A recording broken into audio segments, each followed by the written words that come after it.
September 29. இன்றைய மறைவுரை சிந்தனை. இறைவன் படைத்த அனைத்தும் நல்லது என கண்டார்.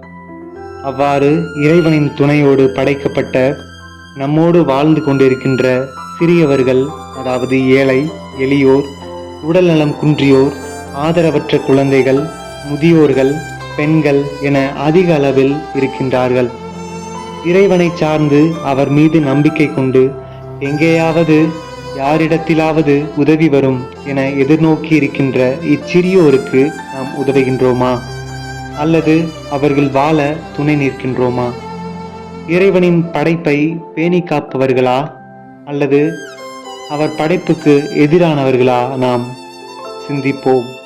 அனைவரையும் ஏற்றுக்கொண்டு நம்மால் முடிந்த உதவிகளை செய்து மதிப்பளிப்போம்.